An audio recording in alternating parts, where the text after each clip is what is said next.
ಚಿನ್ನಸ್ವಾಮಿ ಸ್ಟೇಡಿಯಂನ ಬಳಿ ಕಾಲ್ತುಳಿತ ಪ್ರಕರಣದಲ್ಲಿ 11 ಮಂದಿಯ ಸಾವು ಸಂಭವಿಸಿದೆ. ಇದಕ್ಕೆ ಸಂಬಂಧಪಟ್ಟಂತೆ ಒಂದಷ್ಟು ಮಾಹಿತಿ ಇದೆ. ಹೌದು, ಕೆಎಸ್ಸಿಎ ಸೆಕ್ರೆಟರಿ ಆಗಿದ್ದ ಶಂಕರ್ ರಾಜೀನಾಮೆ. ಕೆಎಸ್ಸಿಎ ಅಧ್ಯಕ್ಷರಿಗೆ ರಾಜೀನಾಮೆಯನ್ನ ಶಂಕರ್ ನಿನ್ನೆ ನೀಡಿದ್ದಾರೆ ಎನ್ನುವಂತ ಮಾಹಿತಿ ಇದೆ. ಇನ್ನು ಪ್ರಕರಣದಲ್ಲಿ ಖಜಾಂಚಿ ಜೈರಾಮ್ ಸಹ ರಾಜೀನಾಮೆಯನ್ನ ಕೊಟ್ಟಿದ್ದಾರೆ. ಇಬ್ಬರೂ ಸಹ ಕೆಎಸ್ಸಿಎ ಅಧ್ಯಕ್ಷರಿಗೆ ರಾಜೀನಾಮೆಯನ್ನ ಸಲ್ಲಿಕೆ ಮಾಡಿದ್ದಾರೆ. ಚಿನ್ನಸ್ವಾಮಿ ಸ್ಟೇಡಿಯಂನ ಬಳಿ ನಡೆದಿರುವಂತಹ ಕಾಲ್ತುಳಿತ ಪ್ರಕರಣಕ್ಕೆ ಸಂಬಂಧಪಟ್ಟಂತೆ ಆಗಿರುವಂತಹ ಕೆಲವೊಂದು ಬೆಳವಣಿಗೆಗಳಿದು. ಸೆಕ್ರೆಟರಿ ಶಂಕರ್ ಅವರು ರಾಜೀನಾಮೆ, ಇನ್ನು ಖಜಾಂಚಿ ಜೈರಾಮ್ ಇವರು ಸಹ ರಾಜೀನಾಮೆಯನ್ನ ಕೊಟ್ಟಿದ್ದಾರೆ.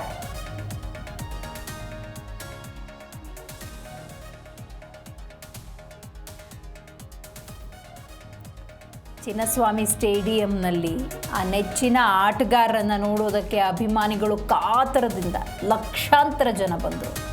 ಆದರೆ ಸರಿಯಾದ ರೀತಿಯ ಆಯೋಜನೆ ಇಲ್ಲದ ಪರಿಣಾಮ ಕಾಲ್ತುಳಿತದಲ್ಲಿ 11 ಮಂದಿ ಸಾವಿಗೀಡಾಗಿದ್ದಾರೆ. ನೋಡಿ, ಇವತ್ತು DNA ಇರ್ಬೋದು, ಕೆಎಸ್ಸಿಎ ಹೀಗೆ ಅಧಿಕಾರಿ ವರ್ಗ ಇವರನ್ನು ವಶಪಡಿಸಿಕೊಂಡು ವಿಚಾರಣೆ ಇದು ಒಂದು ಹಂತ ಆದರೆ, ಒಂದು ನಿರ್ದಾಕ್ಷಿಣ್ಯವಾಗಿ ಪ್ರಾಣಗಳು ಹೋಗಿದೆ. ನಿರ್ದಾಕ್ಷಿಣ್ಯ ಕ್ರಮ ಇಲ್ಲೂ ಕೂಡ ಆಗಬೇಕಾಗುತ್ತೆ. ಅದರ ಒಂದು ಭಾಗ ಅಂತ ನಾವು ನೋಡ್ತಾ ಹೋಗೋದಾದರೆ ಕೆಎಸ್ಸಿಎ ಸೆಕ್ರೆಟರಿ ಆಗಿದ್ದಂಥ ಶಂಕರ್ ಮತ್ತು ಏನು ಖಜಾಂಚಿ ಜೈರಾಮ್ ರಾಜೀನಾಮೆಯನ್ನು ನಿನ್ನೆ ನೀಡಿದ್ದಾರೆ ಎನ್ನುವಂಥ ಮಾಹಿತಿ ಇದೆ. ರೈತ ಬಗ್ಗೆ ಹೆಚ್ಚಿನ ಮಾಹಿತಿಯನ್ನು ನಮ್ಮ ಪ್ರತಿನಿಧಿ ವಿಶ್ವನಾಥ್ ನೀಡ್ತಾರೆ. ವಿಶ್ವ, ಕೆಎಸ್ಸಿಎ ಸೆಕ್ರೆಟರಿ ಮತ್ತು ಖಜಾಂಚಿ ಇಬ್ಬರು ಕೂಡ ರಾಜೀನಾಮೆಯನ್ನು ನೀಡಿದ್ದಾರೆ ಅಂತ ಯಾವಾಗ ಕೊಟ್ಟಿದ್ದು? ಇದು ಅಧಿಕೃತವಾಗಿ ಕೆಎಸ್ಸಿಎ ಯಾವೊಬ್ಬ ಅಧಿಕಾರಿ ಆಗಿರ್ಬೋದು ಮತ್ತು ಅಧ್ಯಕ್ಷರಾಗಿರ್ಬೋದು ಯಾರು ಕೂಡ ಕನ್ಫರ್ಮ್ ಮಾಡ್ತಾ ಇಲ್ಲ. ಆದ್ರೆ ಇದು ಒಂದು ಪ್ರೆಸ್ ರಿಲೀಸ್ ಅನ್ನೋ ಒಂದು ಮಾಹಿತಿ ಕೂಡ ಸಿಗ್ತಾ ಇರುವಂತದ್ದು. ಪ್ರೆಸ್ ರಿಲೀಸ್ ಮುಖಾಂತರವಾಗಿ ಅಂದ್ರೆ ಈ ಒಂದು ಕೆಲ ದಿನಗಳ ಹಿಂದೆ ನಡೆದಂತಹ ಘಟನೆ ಏನಿದೆ ಅದರಲ್ಲಿ ನಮ್ಮ ಯಾವುದೇ ತಪ್ಪುಗಳು ಹಿಂದೆ ಹೋದ್ರೂ ಕೂಡ ನಮ್ಮನ್ನ ಆ ರೀತಿಯಾಗಿ ಬಿಂಬಿಸಲಾಗ್ತಾ ಇದೆ.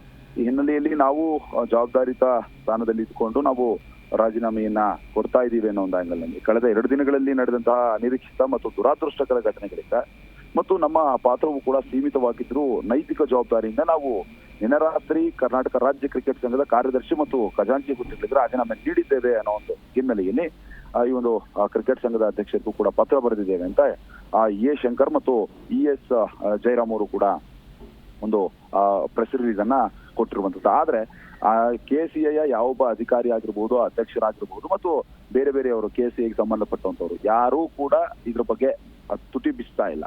ಈಗಾಗಲೇ ಮಾಧ್ಯಮದವರು ನಾವು ಸಾಕಷ್ಟು ಪ್ರಶ್ನೆಯನ್ನು ಕೂಡ ಮಾಡ್ತಾ ಇದ್ದೀವಿ, ಆದ್ರೆ ಯಾರು ಕೂಡ ಇನ್ನೂ ಕನ್ಫರ್ಮೇಶನ್ ಕೂಡ ಮಾಡ್ತಾ ಇಲ್ಲ. ಒಟ್ಟಾರೆಯಾಗಿ ಈ ಒಂದು ಕಾಲ್ತುಳಿತ ಪ್ರಕರಣ ಏನಿದೆ ಆ ಕಾಲ್ತುಳಿತ ಪ್ರಕರಣಕ್ಕೆ ಸಂಬಂಧಪಟ್ಟಂತೆ ಒಂದು ಕಡೆ ತನಿಖೆ ನಡೀತಾ ಇದೆ. ಕೆಎಸ್ಸಿಎ ಕೆಲ ಅಧಿಕಾರಿಗಳೇನಿದ್ದಾರೆ, ಸಿಬ್ಬಂದಿ ಏನಿದ್ದಾರೆ ಅವರಿಗೆ ಹೈಕೋರ್ಟ್ ಕೊಂಚ ರಿಲೀಫ್ ಕೂಡ ಕೊಟ್ಟಿರುವಂತದ್ದು.